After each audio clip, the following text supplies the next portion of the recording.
определенное количество психической энергии.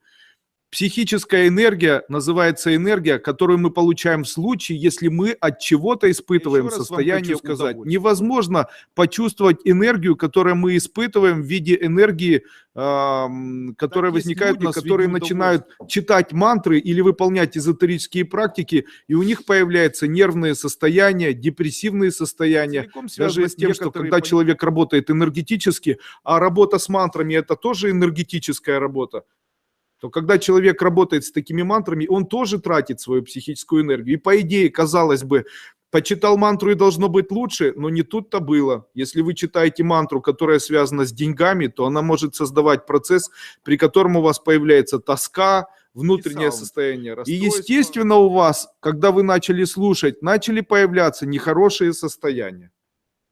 Что это за нехорошие состояния? Вы представляете, когда вы начинаете чувствовать ситхи-саунд звуки, то в вашем энергетическом теле начинает формироваться элемент отдачи. Таким образом, вы можете во время прослушивания шума почувствовать состояние панических атак, состояние внутреннего съеживания, состояние нервное или состояние даже болезненное. И это все может происходить после прослушивания данных мантр. Не стоит этого бояться, но нужно определенно начать накапливать энергию психическую.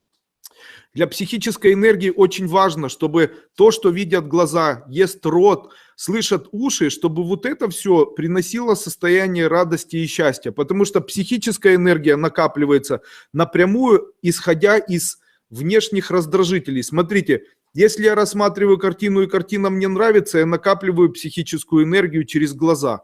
Если мне нравится музыка, я накапливаю психическую энергию через уши. Если мне нравится вкус еды, она не безвкусна, то я накапливаю психическую энергию через то, что принимает мое...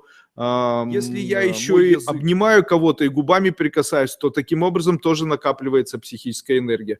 Так мы и накапливаем психическую энергию, и, как правило, это делаем через свою голову.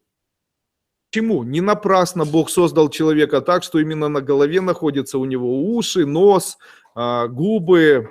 Это не напрасное состояние, которое позволяет трансформировать психическую энергию. Это значит израсходованная психическая энергия. Таким образом, если психическую энергию человек израсходовал, то восстановить он может ее только испытывая состояние удовольствия. И состояние удовольствия можно испытывать только в том случае, если у человека есть элемент восхищения.